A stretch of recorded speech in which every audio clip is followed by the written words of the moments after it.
people like myself are very suspicious of now grand occasions, grand bargains.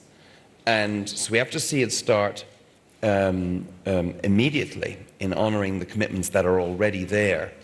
And just on this, the sort of geopolitical strife, the hot spots, just to finish that out, this is going to have to happen for strategic reasons. I've had some odd things happen to me over the last years, but getting a call from a 4-star general at home on a Sunday afternoon in Dublin was pretty good. And General Jim Jones, who ran NATO, an amazing character, and he said some very moving things to me. And one of the things he said, and this is a little American-centric, so forgive me, he said, I'm a Marine. He said, men and women of the Marine Corps, courageous people. He says, they don't mind being shot at for the right reasons. They do not like being shot at for the wrong reasons. I said, what's that, General? What's the wrong reason? He said, for being American. We don't like that. And he said, we need to change the way we engage with the world. And he said, you know, we've got billions of dollars of high-tech equipment floating in the Mediterranean Sea, off the coast of Lebanon. He says, we're losing against Hezbollah because they're building schools. He said, we need to understand more about development.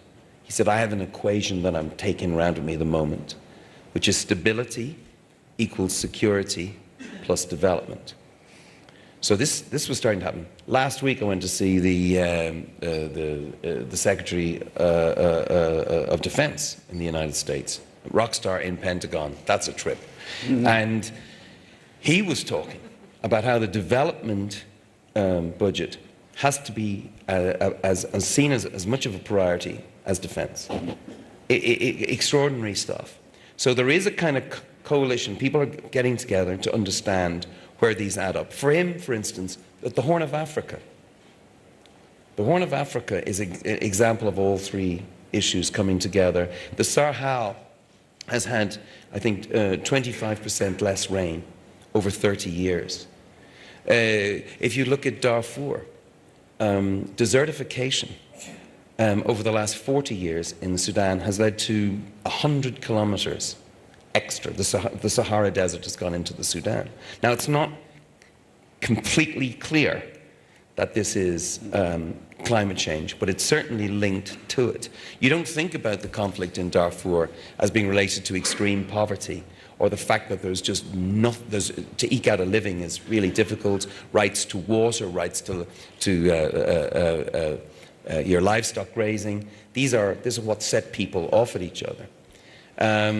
A country like Nigeria, it's an extraordinary country, 130 million people live there. It's the whole of West Africa, an oil-rich country, a mini Iraq, if you like. And in the north of that country, as it meets the Sahel, you have, Sharia law, every, village, if we don't educate people and help with education, I think you'll find that there'll be others who might be educating people against us. Apropos